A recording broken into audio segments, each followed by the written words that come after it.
What's good, Raider Nation? Welcome to episode 3 of Rupping Raiders. I'm your host, Mason Riggs.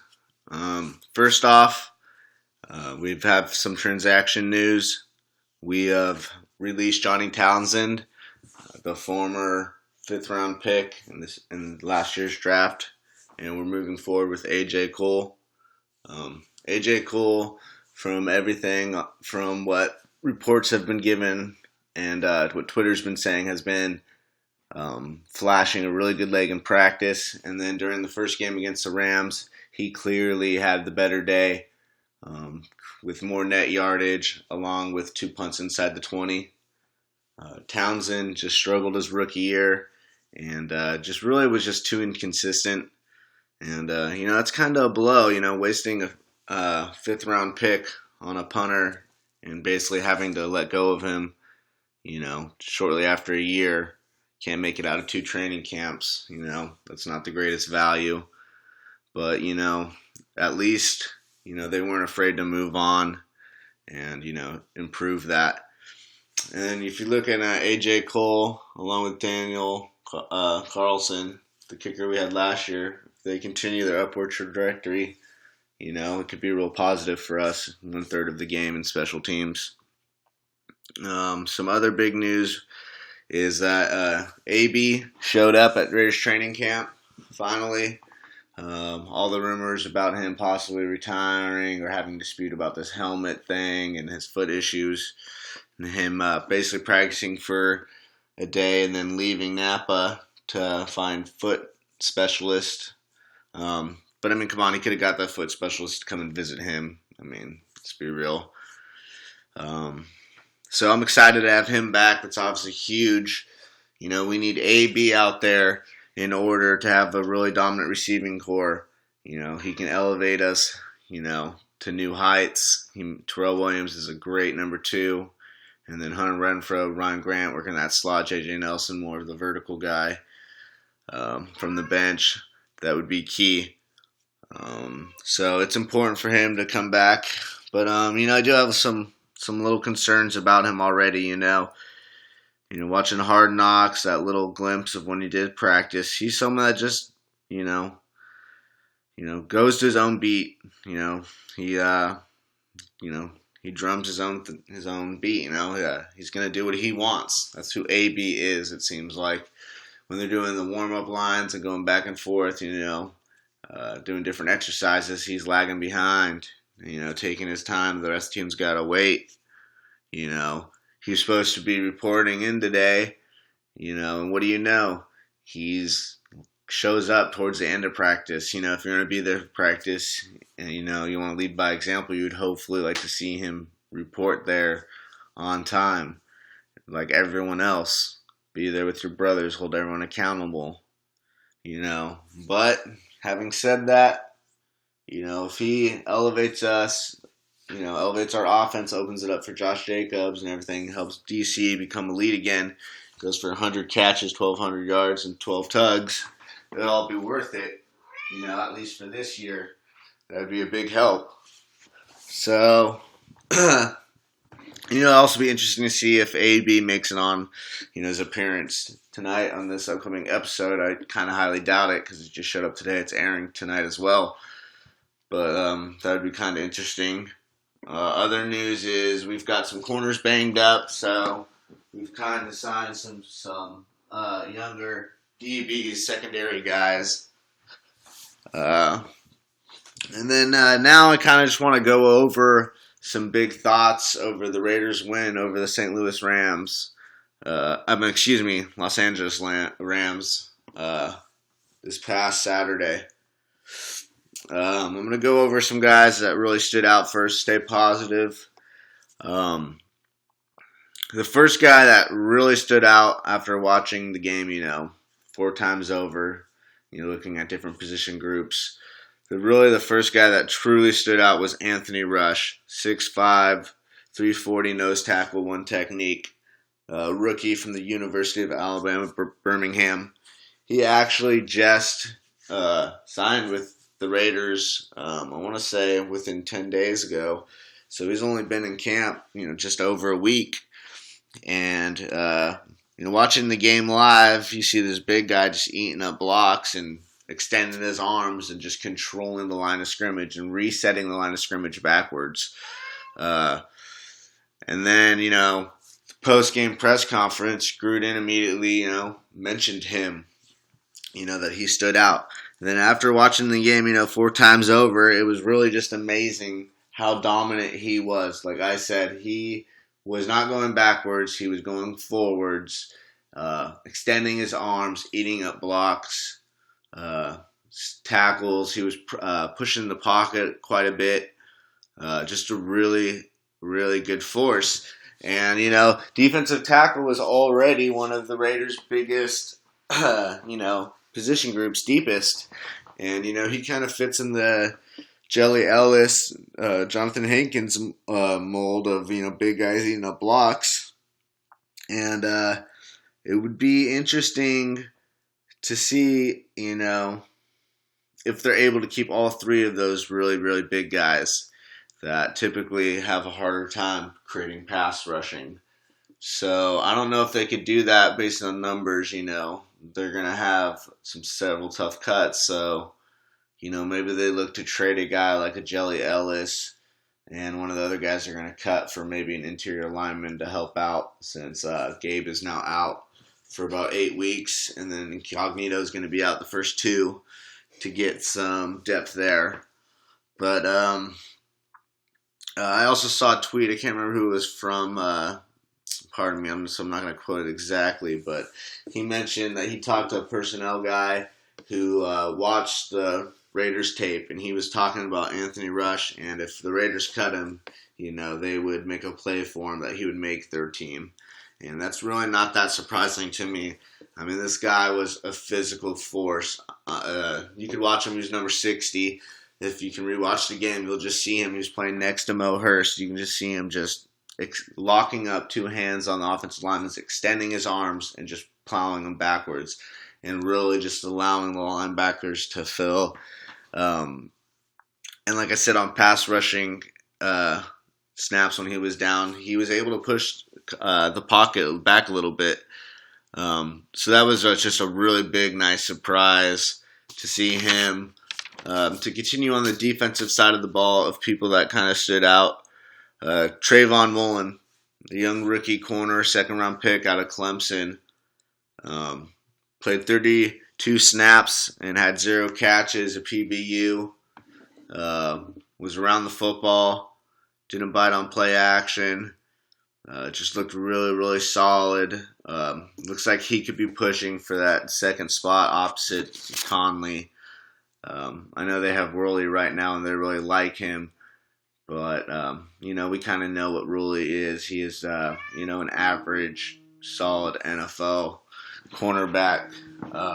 So it wouldn't surprise me to see them try and see what Mullen's capable in the starting role. Another guy that really stood out in the positive would be Arden Key, the 2nd-year player at LSU. He just looked like a player that, wasn't just pass rushing per se. He really had a game plan. He was setting up his moves. He was going with power to start off, then he would hit it with speed, and he had a really, really finish with a nice sack in a critical area of the field. The Rams were right in scoring range, and it was a 3rd down. And Key, beat him with speed to the outside, made a nice rip-through move, and got to the quarterback and forced a 4th down where they kicked a field goal. And he, like I said, he just looks like someone that's got a game plan. He's a little bit stronger, and I'm just really happy to see where he's at right now. Another player that looked pretty good to me was Nick Morrow. He's a smaller, speedy linebacker. He was flying around a little bit. He didn't play extensively, but he looked good. Jonathan Abram as well looked pretty good on his 2 series he played. He was a physical presence, throwing down linemen, making tackles on the first play of the game, running to the football. I worry about him still in coverage, especially in the deep part of the field in coverage. But I love his attitude and his nature, and he is definitely a tone setter, which something our defense was in need of. Making our way to offense of players that stood out to me, I would have to go with J.J. Nelson. He had 4 snaps, and in those 4 snaps, he had 2 catches. One for 38 yards up the right sideline, a highlight reel catch, and then the very next play, a 5-yard catch. So finished with like 42 yards. Like I said, he only had 4 snaps, 2 catches, but he's been getting rave reviews, making plays in practice, according to beat writers and stuff, people that I've attended. So J.J. Nelson looked good in game, and he almost looks like a lock at this point to make the team as well. Ryan Grant, who I was surprised played because he was banged up. He had 3 catches and 4 targets for 32 yards, and he led all our receivers in receptions. He also had a nice little highlight catch on a sideline fade route. So he looks to be making a push back up for that 5th, 6th receiver spot possibly. DeAndre Washington, the young running back out of Texas Tech, that also is in a bit of a camp battle to make the team just because it's a numbers game right now. He's about that 3rd, 4th back, and there's a chance the Raiders aren't able to keep 4. He had 6 carries for 24 yards, 4 yards per carry, and he had a nice little 7-yard touchdown run, our first touchdown. He also had a couple catches to move the chains that were nice. So he looks good. And then someone that really stood out that I would have never expected was David Sharp, the former later round pick from Florida, from Reggie McKenzie regime. We actually cut him, I want to say last year, and he went to another team and then got cut again. We got him back. He had 39 snaps and he had allowed 0 sacks and he had 0 penalties, and also no pressures that I noticed. So that was a pretty nice surprise. Another player that looked pretty good was Denver Kirkland, young guard that's been with us for the last few years. He possibly will be stepping in for Gabe Jackson. He flashed a little bit. He had the nice cut block on the touchdown run that set up DeAndre Washington. So those were some of the guys that really stood out. On the negative, Mike Glennon. He was moving the ball up and down the field, but just 2 horrible critical interceptions that are just inexcusable. That's kind of been the story of him, of his career. So that was a big negative. Brandon Marshall, I believe, played a series. He didn't look horrible, but there was a play with play action where, they got about 23 yards, on a bootleg, and he kind of bit on the play action and lost his zone, kind of his underneath zone. Not completely his fault, but he just didn't really flash. And with Morrow, I'm really high on Morrow, and with him being so much younger, playing that weak side, I would like to see Brandon Marshall stood out a little bit more. Another guy that didn't play horrible but didn't really stand out was Mo Hurst, second-year player out of Michigan. He wasn't getting pushed back, but he wasn't showing that typical explosiveness to get off blocks and really collapse the pocket. Played the run pretty well, but just didn't have that pass rush, and he was our leading sack guy last year. And playing that 3 technique, I just wanted to see more burst, especially going against all the 2s. I would have just liked to see more. And then lastly, someone who really just didn't look good to me was Brandon Parker. A couple holding calls, if I'm not mistaken. Beat inside, outside multiple times. On one of those interceptions that Glennon thrown, it was, a pressure by Parker. He let someone get inside of him. he just really struggled a little bit. I don't know if it had something to do with the dirt or what, but he just didn't look very well. So those are the main thoughts for the game. Also, not to mention, Cole looked great. Townsend didn't look very well, and obviously, like how I started the show, now it's Cole's job.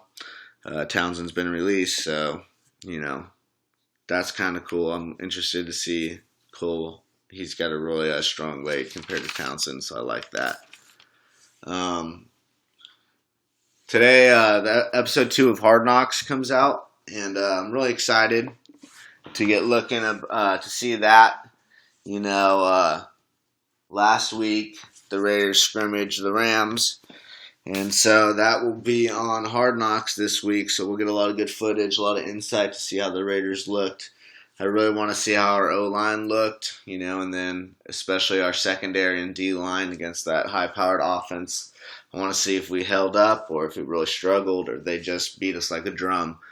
That's something I really want to look at this week. And then obviously it'd be interesting to see if they get some AB stuff and we get some insight maybe now that he's back in, reported with the Raiders. So that's all for this week's episode. I'll be getting more content out over the next couple days. Thanks Raider Nation. Hit me up on Twitter at Mason Riggs. Go Raiders.